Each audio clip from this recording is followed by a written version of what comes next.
नमस्कार, जय जोहार। क्या आप भी गवर्नमेंट एग्जाम्स की तैयारी करना चाहते हैं? क्या आप भी मेमोरी टेक्निक्स और ट्रिक्स के जरिए बहुत ही कम समय में स्मार्ट स्टडी करना चाहते हैं? क्या आप चाहते हैं कि सीजी व्यापम टॉपर आपको पढ़ाए? तो डाउनलोड करिए योगेंद्र साहू क्लासेस ऐप। यहाँ 10 से अधिक गवर्नमेंट एग्जाम्स क्रैक करने वाले और सीजी व्यापम टॉप करने वाले योगेंद्र सर सीजीपीएससी और सीजी व्यापम के अंतर्गत होने वाले सभी एग्जाम्स की तैयारी कराएं। तो डाउनलोड करिए Yogendra Sahu classes app to be the best, learn from the best.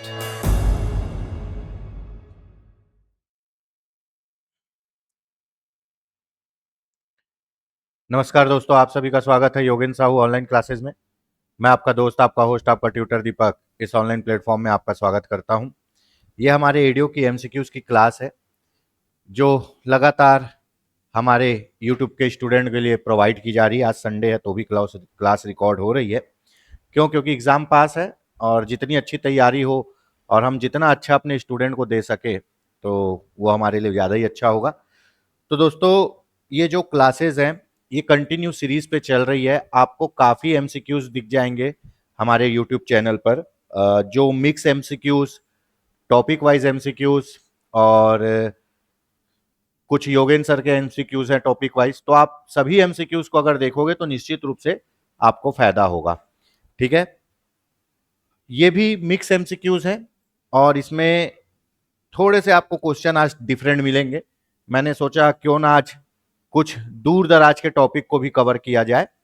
ठीक है, थोड़े से अलग टाइप के, ताकि हमको क्वेश्चन का अंदाजा हो सके और उस क्वेश्चन से अपनी तैयारी का अंदाजा हो सके। ठीक है, ये जो भी एमसीक्यूज कराए जा रहे हैं इनकी थ्योरी क्लास हमारे ऐप में उपलब्ध है। अगर आप हमारे कोर्स से संबंध में कोई भी जानकारी चाहते हैं तो Yogendra Sahu online classes app download कर सकते हैं या फिर आप स्क्रीन पर दिखाए गए नंबरों पर कांटेक्ट कर सकते हैं। हमारे यहाँ एडीआई, एडीओ और आबकारी आरक्षक के भी कोर्स प्रोवाइड कराए जा रहे हैं।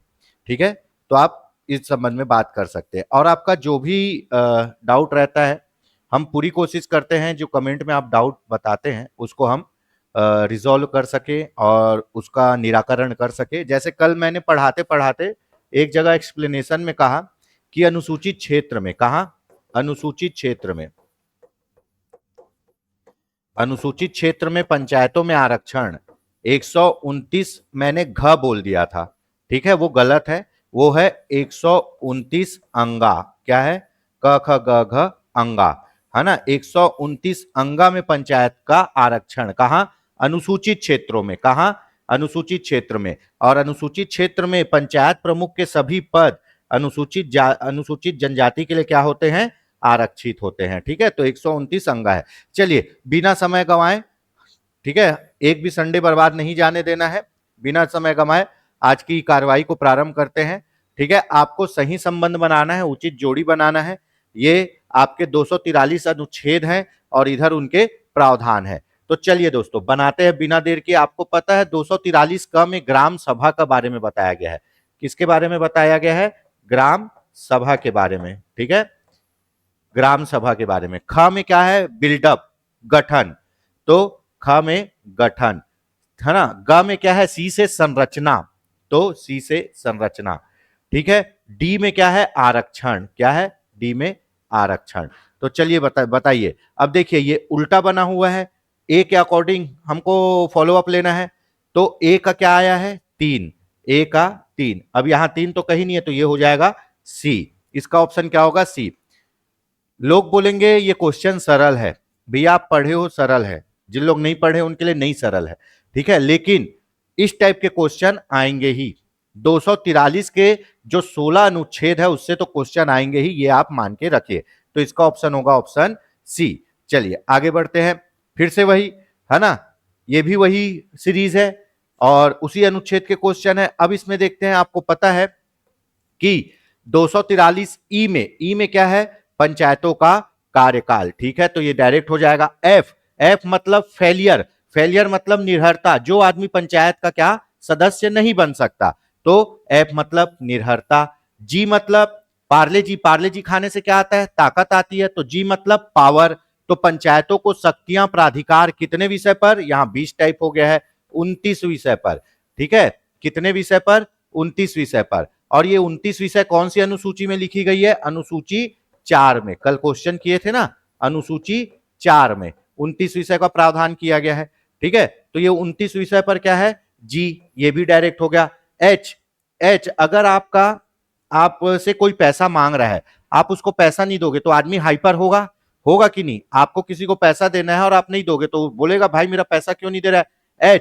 एच से क्या? हाइपर मतलब पंचायत पैसा मांगेगा, कर अधिरोपित करेगा। क्या करेगा? कर अधिरोपित करेगा, है ना। तो कर अधिरोपित करने की शक्ति क्या है? एच। तो ये तो डायरेक्ट हो गया, है ना। तो ए का 1, बी का 2, सी का 4, डी का 3, 4, ये तो डायरेक्ट हो गया। तो इसका होगा ऑप्शन बी, है ना। अब एच के बाद क्या आता है? ये हो गया बी इसका ऑप्शन। ठीक है, एच के बाद क्या आता है? आई मतलब इनकम। पैसा मांग रहा था, आप पैसा दे दोगे तो उसको कहां रखेगा? इनकम में। तो क्या होगा? वित्त आयोग, है ना, वित्त आयोग। ठीक है, आई 243 आई भी बहुत पूछता है, वित्त आयोग। चलिए आगे बढ़ते, इसका ऑप्शन होगा ऑप्शन बी। ठीक है, बढ़िया डिस्कशन चल रहा है, बहुत अच्छा क्वेश्चन दोस्तों। पंचायती राज अधिनियम 93 की धारा खाली स्थान में प्रत्येक जनपद और जिला पंचायत को अपने निर्वाचित सदस्यों में से कुछ समितियों के गठन करने की शक्ति दी गई है। तो जनपद और जिला पंचायत में जो स्थायी समितियां होती, जनपद और जिला पंचायत में 5 से 7 स्थायी समितियां होती है, ये आपको पता है। तो ये समिति बनाने का प्रावधान कौन से अनुच्छेद में किया गया है दोस्तों? बताइए, फटाक से कमेंट करिए। स्थायी समिति तो बहुत इंपॉर्टेंट है, तो ये है धारा 47, ऑप्शन सी। धारा 47 में जनपद और जिला पंचायत की स्थायी समिति के गठन का प्रावधान है। ठीक है, जनपद और जिला पंचायत में 5 से 7 होती है और ग्राम पंचायत में 3 से 5 स्थायी समिति होती है। इसमें एक जो बहुत इंपॉर्टेंट समिति होती है वो जो सामान्य प्रशासन समिति, है ना। पंचायत का प्रमुख इसका बाय डिफॉल्ट क्या होता है? अध्यक्ष होता है। और बाकी सभी समिति के सदस्य बाय डिफॉल्ट बाकी सभी समिति के अध्यक्ष बाय डिफॉल्ट इसके सदस्य होते हैं। इसका होगा ऑप्शन सी। चलिए बढ़िया है, बढ़िया जा रहा है दोस्तों। वीडियो को लाइक करिए, चैनल को सब्सक्राइब करिए, ताकि आपको कोई भी वीडियो डालने से नोटिफिकेशन मिल जाए। और दोस्तों वीडियो में अंत तक बने रहिए। ठीक है, इस पूरे सीरीज का जो जेस्ट है, जो निचोड़ है, जो रस है, वो क्या है पता है? वो है सिर्फ डिस्कशन, जो हम टॉपिक को पूरा रिवाइज कर रहे हैं क्वेश्चन के थ्रू। ठीक है, जब आप बुक में पढ़ते हो तो आपका माइंड उसको रीड करता है लेकिन स्टोर नहीं करता। जब आप उसमें कुछ खलबली करते हो, कुछ उसमें क्रिया करते हो, तब माइंड उसको और अच्छे से रिकॉग्नाइज करता है, पहचानता है कि भैया हाँ ये यहां पे ये चीज हो रही है, ये चीज ऐसी कही जा रही है। तब वो क्या होता है? बहुत अच्छे से याद होता है। इसीलिए पढ़ने के बाद क्या जरूरी है? एमसीक्यू लगाना जरूरी है। तो वही हम कर रहे हैं। पंचायतों और स्थानीय प्राधिकारियों के बीच विवादों को निपटारे के लिए छत्तीसगढ़ पंचायत राज अधिनियम में कौन सी धारा? अगर मान लो पंचायत और किसी दूसरे अधिकारी संस्था का लड़ाई हो जाएगा, बहस हो जाएगा, तो उसको कैसे सुलझाएंगे? तो ये कौन सी धारा में है? मोस्ट इंपॉर्टेंट क्वेश्चन है, ये है धारा 90 में। क्या? पंचायतों और स्थानीय प्राधिकारी को मध्य विवाद। तो आपको पता है, अगर दो ग्राम सभा के मध्य विवाद होगा तो उसका संयुक्त बैठक करेंगे, उसको सुलझा लेंगे। दो ग्राम पंचायत के मध्य विवाद होगा तो उसको राज्य सरकार सुलझाएगा, है ना। उसके बाद ग्राम पंचायत और एक तरफ शहरी स्थानीय अधिकारी के मध्य विवाद होगा तो उसको भी राज्य सरकार सुलझा लेगा। लेकिन ग्राम पंचायत और छावनी बोर्ड के मध्य विवाद होगा तो उसको राज्य सरकार सुलझाएगी, लेकिन केंद्र सरकार के अनुमोदन से। ये पूछा जा चुका है क्वेश्चन, और ये सब पूरा प्रपंच लिखा है धारा 90 में। चलिए आगे बढ़ते हैं भैया, काफी अच्छा सीरीज जा रहा है दोस्तों, समझ आ रहा है? जरूर बताइए। मोस्ट इंपॉर्टेंट, छत्तीसगढ़ पंचायती राज अधिनियम के अनुसार ग्राम का अर्थ क्या है? राज्यपाल द्वारा लोक अधिसूचना के माध्यम से जो ग्राम बना है वो, कलेक्टर द्वारा बनाया गया ग्राम, आयुक्त द्वारा बनाया गया ग्राम, मुख्य निर्वाचन अधिकारी द्वारा बनाया गया ग्राम। अब आपको पता है, एक ही चीज एक ही लाइन बढ़िया से बोल रहा हूं। पंचायती राज है राज्य सूची का विषय, कानून बनाने की सर्वोपरि शक्ति राज्य सरकार के पास है ना। और राज्य सरकार के सभी काम किसके नाम से होते हैं? राज्य सरकार के सभी काम होते हैं राज्यपाल के नाम से। राज्यपाल क्या है? राज्यपाल नाम मात्र का प्रमुख है। ठीक है, नाम उसका चलेगा, काम मुख्यमंत्री उसकी मंत्रिपरिषद करती है। तो भैया हमारे यहाँ पंचायती राज से संबंधित कोई भी नया ग्राम पंचायत बनाना हो, जनपद बनाना हो, जिला बनाना हो, गांव बनाना हो, सब कौन बनाएगा? किसके नाम से बनेगा? राज्यपाल के नाम से। हमारे यहाँ पूरा काम किसके नाम से होगा? राज्यपाल के नाम से। तो पंचायती राज अधिनियम के अनुसार ग्राम का अर्थ है राज्यपाल द्वारा क्या अधिसूचना के माध्यम से घोषित किया गया गांव। ठीक है, चलिए चलिए, बहुत बढ़िया क्वेश्चन। ग्राम सभा की बैठक में गणपूर्ति के लिए कौन उत्तरदायी नहीं है ना। जब मैंने इस क्वेश्चन को पहली बार पढ़ा तो मैं ये नहीं को नहीं पढ़ पाया, पता नहीं क्यों, हमेशा ऐसे ही होता है। और आप लोग के साथ भी कभी हुआ है क्या, ये बताइए कि जब आप बहुत तेजी से क्वेश्चन पढ़ते हैं एक्साइटमेंट में, तो आप नहीं है को भूल जाते हैं और पढ़ते हैं है, और पढ़ोगे है तो यहाँ सरपंच और पंच उत्तर लगा दोगे जो गलत हो जाएगा। जब घर आके देखोगे तो नहीं है दिखता है। ठीक है, अब आप नहीं है नहीं पढ़े तो आप भी क्वेश्चन में नहीं हो अब, है ना। तो भैया गणपूर्ति के लिए उत्तरदायी कौन नहीं है, उप सरपंच नहीं है। गणपूर्ति के लिए उत्तरदायी कौन नहीं है, उप सरपंच नहीं है। सरपंच पूरे गांव के लिए उत्तरदायी है। ग्राम सभा की बैठक में सरपंच पूरे ग्राम के लिए उत्तरदायी है और पंच अपने वार्ड के लिए उत्तरदायी है। ठीक है, और उप सरपंच क्यों नहीं है, क्योंकि उप सरपंच बाय डिफॉल्ट क्या होता है, पंच ही होता है ना। तो उत्तरदायी कौन नहीं होगा, उप सरपंच नहीं होगा। किसमें, ग्राम सभा की बैठक में गणपूर्ति करने के लिए। ठीक है, काफी अच्छे से इसको पढ़े भी है हमने। अगला क्वेश्चन, ग्राम सभा के विषय में सही नहीं है, क्या सही नहीं है। ठीक है, देख लेते हैं ग्राम सभा के विषय में क्या सही नहीं है ना। ग्राम सभा की बैठक में गणपूर्ति 1/10 आवश्यक है। ठीक है, बिल्कुल सही है ये। 1/10 में 1/3 महिला होना आवश्यक है, बिल्कुल सही है। और अनुसूचित क्षेत्र में ग्राम सभा के लिए गणपूर्ति कितना है, 1/3, और उस 1/3 में 1/3 महिला होना चाहिए, महिला 1/3 ही रहेगी। गणपूर्ति के लिए सरपंच और पंच उत्तरदायी है, बिल्कुल सही है ना। पूरे गांव के लिए सरपंच उत्तरदायी है और वार्ड के लिए पंच उत्तरदायी है। गणपूर्ति ना होने पर ग्राम सभा की बैठक स्थगित की जाती है, बिल्कुल स्थगित की जाती है, कुछ सोचने वाली बात ही नहीं है। गणपूर्ति नहीं है, बैठक स्थगित। स्थगित सम्मेलन में भी गणपूर्ति आवश्यक है नहीं। जब स्थगित किए हुए सम्मेलन को दूसरे दिन करेंगे, तीसरे दिन करेंगे, जब भी करेंगे तो उसमें गणपूर्ति नहीं देखेंगे, उसमें जितने लोग आए हैं उतने में ही बैठक चालू हो जाएगी। स्थगित सम्मेलन में गणपूर्ति ना होने पर भी बजट पारित किया जा सकता है, नहीं। स्थगित सम्मेलन में कोई भी नया काम नहीं किया जाएगा, ना बजट का काम किया जाएगा, ना वार्षिक लेखे का काम किया जाएगा, कोई भी एनुअल काम नहीं किया जाएगा। ये कब होगा, ये सब गणपूर्ति वाले बैठक में होगा, स्थगित बैठक में नहीं होगा। स्थगित बैठक में उन्हीं विषय पर चर्चा की जा सकती जो पहले से निर्धारित थी, कोई नया विषय भी नहीं लाया जा सकता है। ठीक है, तो स्थगित सम्मेलन में गणपूर्ति आवश्यक है, नहीं। स्थगित सम्मेलन ना होने स्थगित सम्मेलन में गणपूर्ति ना होने पर भी बजट पारित किया जा सकता है, नहीं। जब गणपूर्ति है ही नहीं तो बजट कैसे पारित होगा। स्थगित सम्मेलन में गणपूर्ति ना होने पर भी लेखा संपरीक्षा प्रतिवेदन नहीं, कोई भी बड़ा एनुअल काम नहीं किया जा सकता। यदि ग्राम सभा की लगातार 5 बैठक में गणपूर्ति ना हो तो सरपंच को पदच्युत किया जा सकता है, हाँ किया जा सकता है, ये होता है। मैंने आपको बताया कि भैया पूरे गांव के लिए ग्राम सभा में गणपूर्ति के लिए कौन आवश्यक है, सरपंच उत्तरदायी है। तो मान लो सरपंच पहले 3 बैठक में गणपूर्ति नहीं कर पाया तो उसको क्या करेंगे, नोटिस देंगे और 2 बैठक और देंगे कि 2 बैठक में गणपूर्ति करके दिखाओ। तो 2 बैठक में भी गणपूर्ति नहीं कर पाएगा तो क्या करेंगे, उसको हटाने की कार्रवाई प्रारंभ कर देंगे। तो टोटल 5 बैठक में अगर गणपूर्ति नहीं किया जाएगा तो क्या होगा, सरपंच को हटा सकते हैं। अब भैया सरपंच को क्यों हटाओगे, अरे सरपंच का दायित्व तो है वो ग्राम सभा की बैठक करवाए, अब वो करवा ही नहीं पा रहे तो क्या क्या करोगे उसको रख के, इसीलिए उसको हटाएंगे। तो इसमें गलत क्या क्या है, इसमें गलत है, ठीक है, 5वां, 6वां, 7वां ऑप्शन देख लेते हैं क्या सही नहीं है, पूछा है ना, 5वां, 6वां, 7वां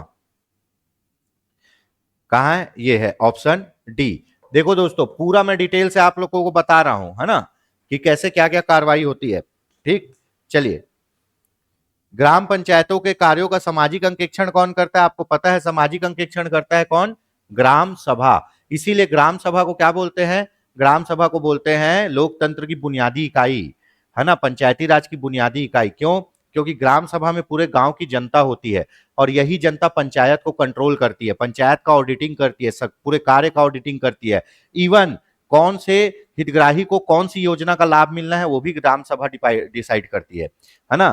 तो अंकेक्षण कौन करता है, ग्राम सभा।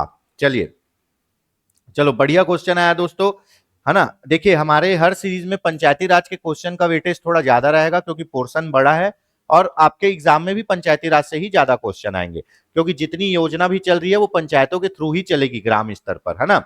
चलिए, राज्य में किस वर्ष से सार्वजनिक वितरण प्रणाली के अंतर्गत चावल उत्सव प्रारंभ किया गया है। चावल उत्सव हमारे यहाँ मनाते हैं ना, चावल उत्सव क्या होता है, चावल उत्सव ग्रामीण क्षेत्र में, है ना, जो सोसाइटी से कोऑपरेटिव से चावल मिलता है उसको बांटते हैं, ठीक है। जिस गांव में साप्ताहिक बाजार लगता है उसमें साप्ताहिक बाजार में बांटते हैं, नहीं तो हर महीने की 7 तारीख को बांटते हैं। तो चावल उत्सव हमारे यहाँ कब से प्रारंभ हुआ है, फरवरी 2008 से। और सबसे अच्छी बात है, पूरे भारत में खाद्य सुरक्षा अधिनियम लागू करने वाला राज्य कौन सा था, छत्तीसगढ़ था। उसके बाद भारत ने लागू किया, हमने 2012 में ही लागू कर दिया था। हमारे यहाँ चावल उत्सव फरवरी 2008 से प्रारंभ है, ग्रामीण क्षेत्र में कोऑपरेटिव में चावल बढ़ता है उससे संबंधित उत्सव है, और सामूहिक रूप से बढ़ता है, जिससे क्या हो, पारदर्शिता आ सके। जिस गांव में साप्ताहिक बाजार लगता है वहां साप्ताहिक बाजार में बटेगा, और नहीं तो 7 तारीख को बटेगा, ठीक है। चलिए, इसका ऑप्शन होगा ऑप्शन बी। अगला क्वेश्चन, बकरी का जंतु वैज्ञानिक नाम क्या है ना, अभी पीएससी में भी पूछ दिया था जंतु वैज्ञानिक नाम। तो बकरी का जंतु वैज्ञानिक नाम क्या है जी, बताइए, बकरी का जंतु वैज्ञानिक नाम, चलिए कमेंट करिए, बताइए, साइंस वाले होंगे अपने कोई भाई बंधु तो बताइए। तो बकरी का जंतु वैज्ञानिक नाम है केप्रा हिरकस, क्या, केप्रा हिरकस, ऑप्शन बी, ठीक है, केप्रा हिरकस, बकरी का जंतु वैज्ञानिक नाम। गरीबों की गाय कहते हैं इनको, गरीबों की गाय बकरी को, है ना। प्रधानमंत्री आवास योजना ग्रामीण के अंतर्गत छत्तीसगढ़ के शामिल आईपी जिले में कौन सा जिला शामिल नहीं, आईपी जिले में मतलब ये क्या होंगे, पहाड़ी या अनुसूचित जिले होंगे, थोड़े दुर्गम क्षेत्र होंगे। यहाँ कितना पैसा मिलता है, यहाँ 1,30,000 रुपए मिलेगा, है ना, 3 किस्तों में, कितने, 3 किस्तों में। और यहाँ पे काम मनरेगा के तहत कितने दिन मिलेगा, 95 दिन मिलेगा, क्योंकि ये विशेष जिला है, आईपी जिला। सामान्य जिलों में कितना मिलता है, 1,20,000 रुपए, ठीक है। उसके बाद काम कितना मिलेगा, 90 दिन का मिलेगा हितग्राही को। तो आईपी जिला, है ना, अनुसूचित पहाड़ी जिला कौन सा नहीं है, बिलासपुर नहीं है, आईपी जिलों में शामिल बिलासपुर नहीं है, किसमें, प्रधानमंत्री आवास योजना ग्रामीण के अंतर्गत। कोरिया, राजनांदगांव, गरियाबंद है, ठीक है। चलिए, बहुत बढ़िया क्वेश्चन है, किस योजना का नाम बदलकर प्रधानमंत्री आवास योजना रखा गया। अब जो आदमी पढ़ा है ना, ग्राम भूमिहीन रोजगार गारंटी अधिनियम, उसके बाद इंदिरा आवास योजना, फिर उसके बाद आपका प्रधानमंत्री क्या, आवास योजना। तो भैया इंदिरा आवास योजना का ही नाम बदलकर क्या हुआ, इंदिरा आवास योजना का ही नाम बदलकर प्रधानमंत्री आवास योजना रखा गया। इंदिरा आवास योजना का ही नाम बदलकर प्रधानमंत्री आवास योजना रखा गया, ठीक है। चलिए अगला कथन देखते हैं, बहुत जबरदस्त क्वेश्चन है दोस्तों, इसके आने की भरपूर संभावना है। निम्नलिखित में से सत्य कथन को पहचानिए।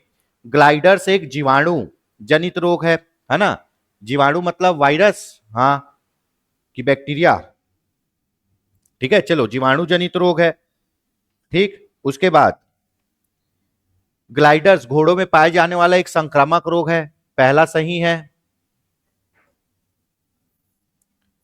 ठीक है। घोड़ों में पाया जाता है, ये डायरेक्ट पूछेगा, ग्लाइडर्स कहां पाया जाता है, घोड़ों में पाया जाता है।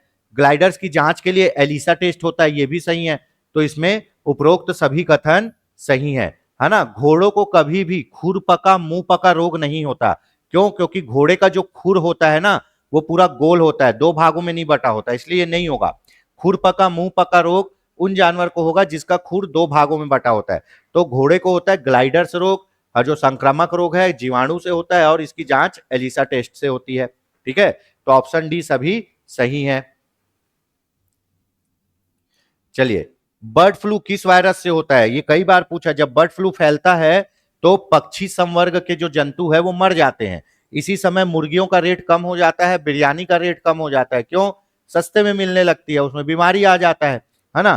तो बर्ड फ्लू किस वायरस के कारण होता है, ये पूछा गया व्यापम में पहले भी, जब फैला था बर्ड फ्लू, किस वायरस के कारण होता है दोस्तों, बताइए, कमेंट करके बताइए फटाक से। ये सब आने वाले क्वेश्चन है जी, है ना, ये सब क्वेश्चन गिरेंगे, है ना। किसमें, H5N1 नामक वायरस से होता है। बर्ड फ्लू किससे होगा, H5N1 नामक वायरस से होगा, ठीक है। चलिए आगे बढ़ते हैं। बीएसई रोग किस जंतु में पाया जाता है, बीएसई रोग किस जंतु में पाया जाता है, ठीक है। चलिए बताइए, बीएसई रोग किस जंतु में पाया जाता है, इसके बारे में मैं अच्छे से आपको डिटेल में बताऊंगा। ये पाया जाता है गाय में, ये पाया जाता है गाय में। और कैसे, प्रियन नामक, क्या, प्रियन नामक असामान्य प्रोटीन के कारण, प्रियन नामक असामान्य प्रोटीन के कारण होता है ये रोग, ठीक है। और इसी को कहते हैं mad cow dishes, mad cow dishes, है ना, पागल गाय रोग, इसी को कहते हैं मैड काउ डिसीज, बीएसई रोग को। ठीक है, चलिए ये हो गया। गाय में पाया जाता है क्या, बीएसई रोग, प्रियन नामक असामान्य प्रोटीन के कारण, इसको कहते हैं मैड काउ डिसीज। चलिए दोस्तों अब देखते हैं, हाँ बढ़िया क्वेश्चन। छत्तीसगढ़ राज्य ग्रामीण आजीविका संवर्धन समिति के अध्यक्ष कौन होते हैं, है ना। अब ये कौन सी समिति है जी, इसी समिति का नाम क्या है, बिहान। इसी समिति का नाम क्या है, बिहान। और बिहान समिति के हमारे यहाँ अध्यक्ष कौन होते हैं, बाय डिफॉल्ट मुख्यमंत्री होते हैं। ये कब बना हमारे यहाँ, 1 जून 2011 को बना। ठीक है, बिहान योजना को लागू करने के लिए हमारे यहाँ बिहान योजना लागू है 1 अप्रैल 2013 से। ठीक है, बिहान योजना अपने यहाँ 1 अप्रैल 2013 से वर्तमान में सभी 146 विकास खंडों पर लागू है। छत्तीसगढ़ राज्य ग्रामीण आजीविका संवर्धन समिति के अध्यक्ष कौन होते हैं, मुख्यमंत्री। और ये बना कब था, 1 जून 2011 को। और 3 जून 2011 को नेशनल लेवल पे क्या लागू हुआ था, एनआरएलएम लागू हुआ था। चलिए हो गया।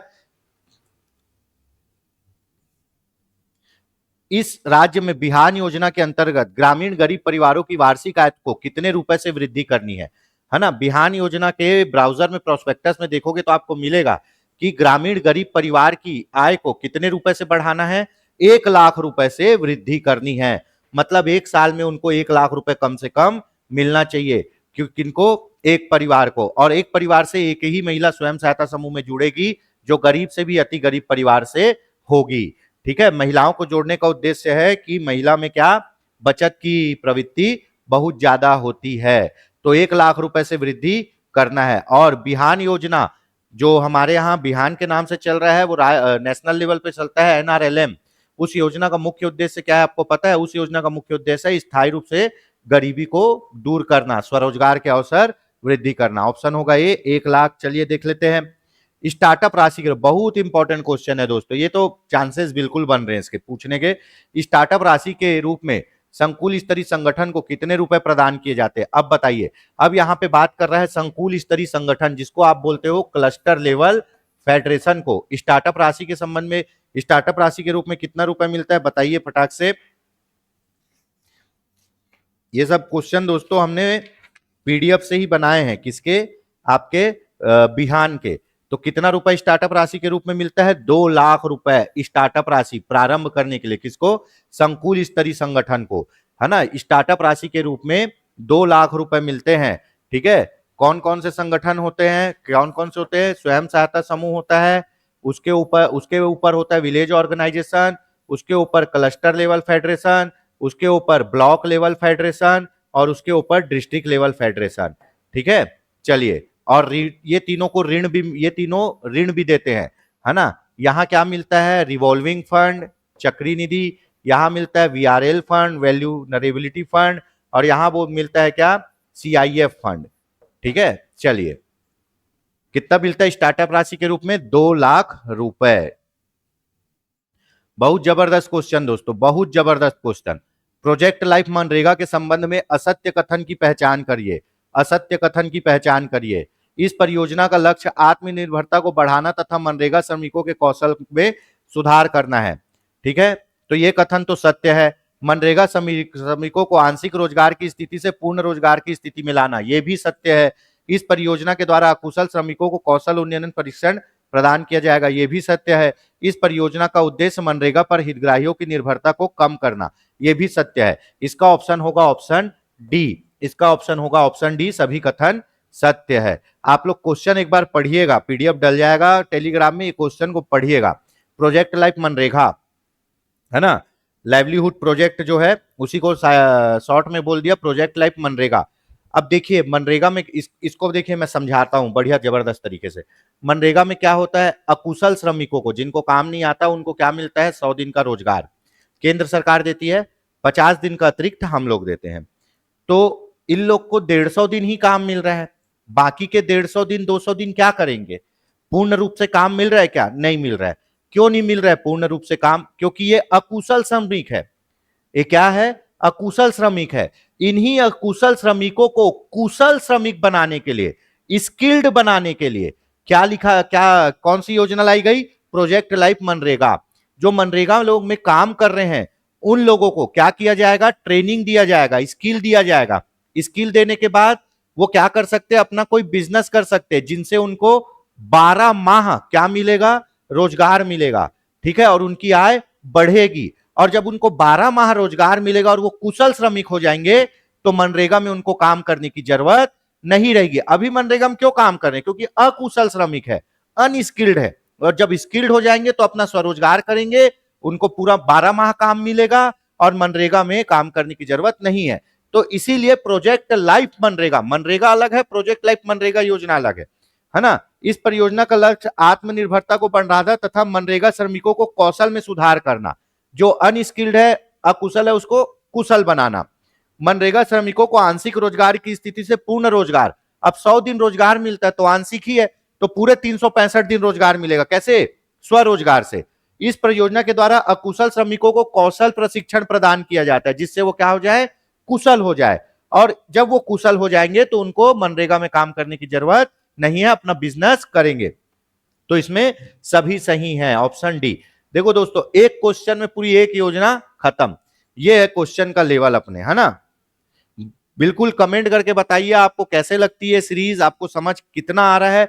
जो भी आपके डाउट है आप बिल्कुल कमेंट में पूछ सकते हैं, हम कोशिश करते हैं कि अधिक से अधिक आपके डाउट का क्या करें, निराकरण करें। कई लोग बोलेंगे सर रिप्लाई नहीं होता, तो देखिए पूरी कोशिश रहती है रिप्लाई की, जो दिखता है उसका पूरा रिप्लाई किया जाएगा, ठीक है।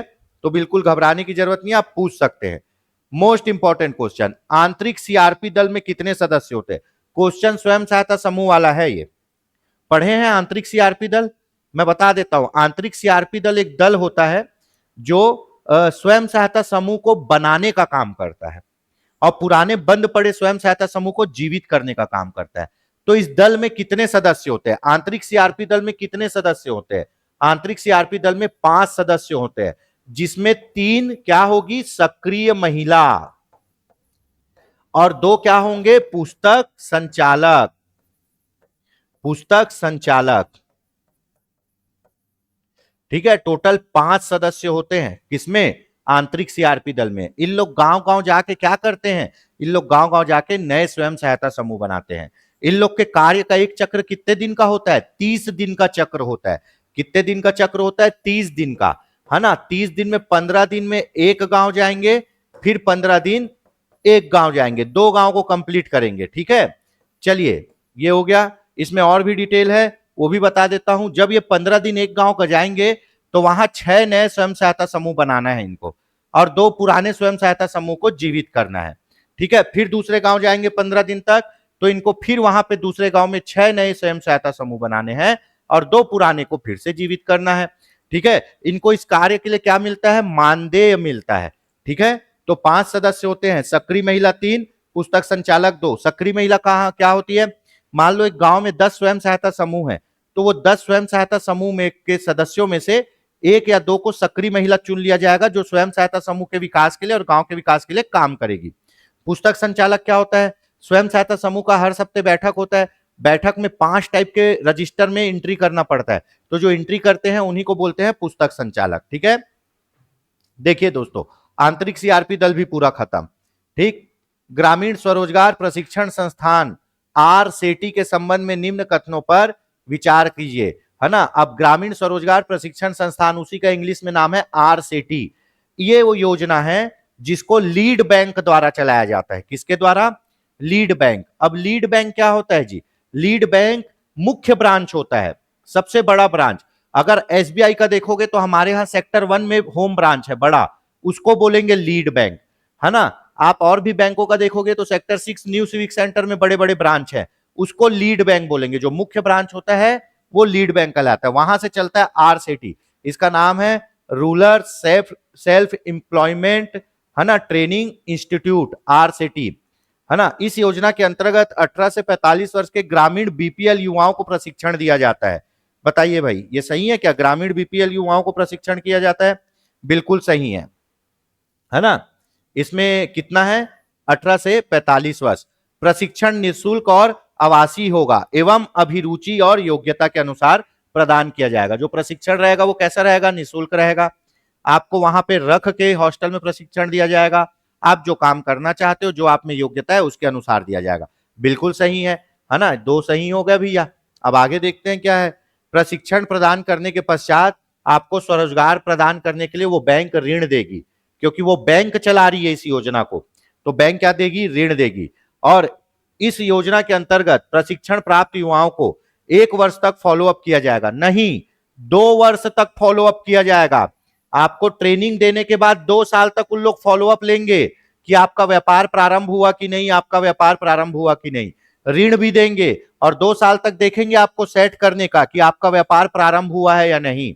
ठीक है, तो इसमें कथन 4 असत्य है। 2 साल तक फॉलोअप लिया जाता है, 1 साल नहीं। 1 साल में क्या ही कर लोगे, 2 साल लगेगा बिजनेस को सेट करने में। ठीक है, तो आरसीटी को एक बार और देख लो दोस्तों, आरसीटी क्या बोलता है ना। आरसीटी में 18 से 45 वर्ष तक ग्रामीण बीपीएल युवा, ग्रामीण के लिए, क्योंकि आगे क्या लग गया है, ग्रामीण युवाओं के लिए निःशुल्क आवासीय और अभिरुचि के अनुसार प्रशिक्षण, बैंक से ऋण, और ऋण देने के बाद 2 साल तक फॉलोअप लिया जाएगा आप कैसे काम कर रहे हो। तो कथन 4 असत्य है ना, ऑप्शन बी कथन 4 असत्य है। चलिए, स्वयं सहायता समूह में गरीब परिवार की महिला का चयन का आधार क्या होगा। चयन का आधार मनरेगा भी होता है, वंचित भी होता है, विधवा, परित्यक्ता, बहुत सारे होते हैं, लेकिन जो मेन चयन का आधार है दोस्तों वो है सामाजिक आर्थिक जातिगत जनगणना 2021 की सूची। क्या, सामाजिक आर्थिक जातिगत जनगणना 2021 की सूची के अनुसार, सामान्य जनगणना की सूची नहीं भैया, सामाजिक आर्थिक जातिगत जनगणना 2021 की सूची के अनुसार, है ना। क्या करेंगे, जो गरीब से भी अति गरीब महिला है उन लोग को कहां ले जाएंगे, स्वयं सहायता समूह में, एक परिवार से एक महिला को रखेंगे। ठीक है, चलिए ऑप्शन सी लिम्फिडिसेस। लिम्फिडिसेस अपने यहाँ छत्तीसगढ़ में 1-1.5 साल पहले बहुत फैला, तो इसीलिए पूरे छत्तीसगढ़ के बॉर्डर को सील कर दिया गया। क्यों सील कर दिया, ताकि दूसरे राज्य के पशु यहां ना आए, है ना। इसमें क्या होता है, जैसे आपको चिकन पॉक्स होता है ना, माता होती पूरे शरीर में फोड़े निकल जाते हैं, वैसी गाय के साथ होता है। सबसे ज्यादा गाय इससे प्रभावित रही, कहां, हमारे यहाँ छत्तीसगढ़ में।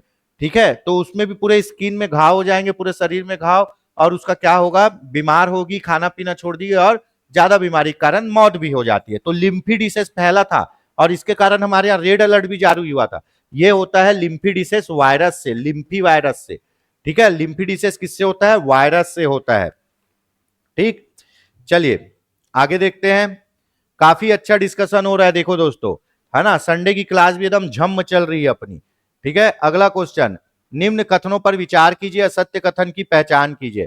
ठीक है, काफी बढ़िया क्वेश्चन है। ठीक है, जो क्वेश्चन अभी जो योजना ट्रेंड में चल रही है उसको तो हम एकदम पकड़ के रखें। ठीक है, ग्रामीण भूमिहीन रोजगार गारंटी कार्यक्रम 1983 में प्रारंभ हुआ, बिल्कुल सही है। जब मनरेगा नहीं चलता था तो यही चलता था, ग्रामीण भूमिहीन रोजगार गारंटी कार्यक्रम 1983।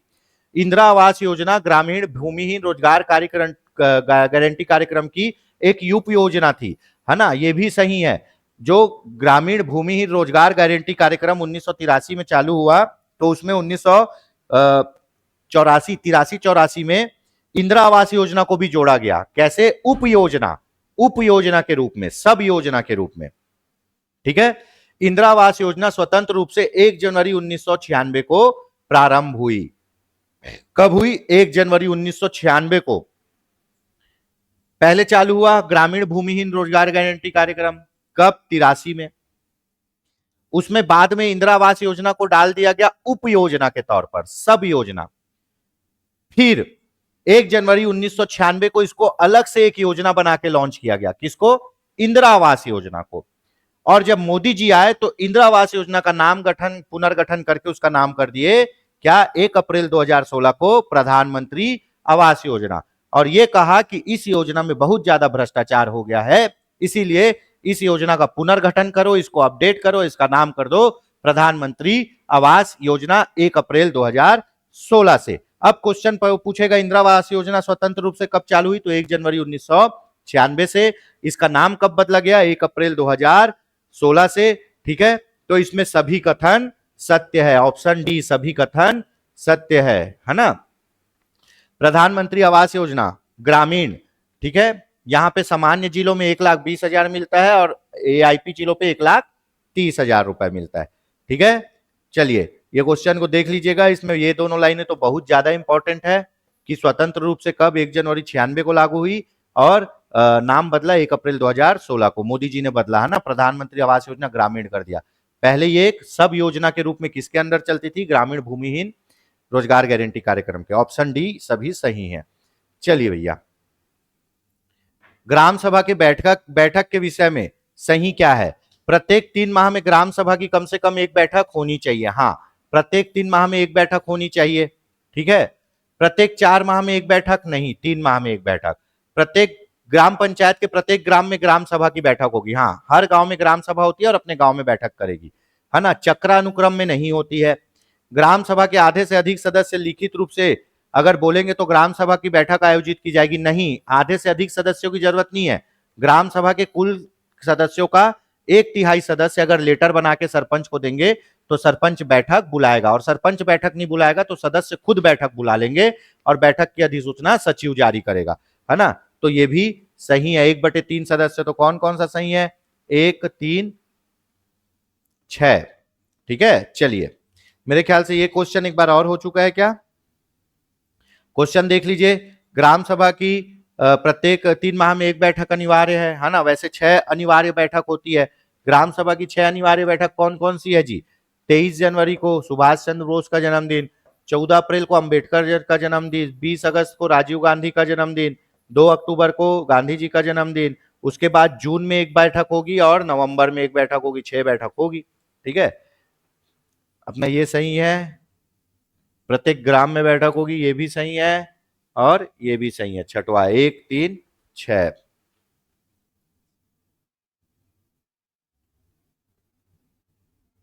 ठीक है, ऑप्शन सी 1, 3, 6। चले भैया, आखिरी क्वेश्चन देख लेते हैं आज का, है ना। ये एक बार पूछा जा चुका है। बकरी के बच्चे को क्या कहते हैं जी? बकरी के बच्चे को क्या कहते हैं? बताइए, कमेंट करके बताइए फटाक से। बकरी के बच्चे को क्या कहते हैं? बकरी के बच्चे को कहते हैं किड। क्या? किड। ठीक है, बकरी के बच्चे को किड कहते हैं। मेमना भी कहते हैं क्या?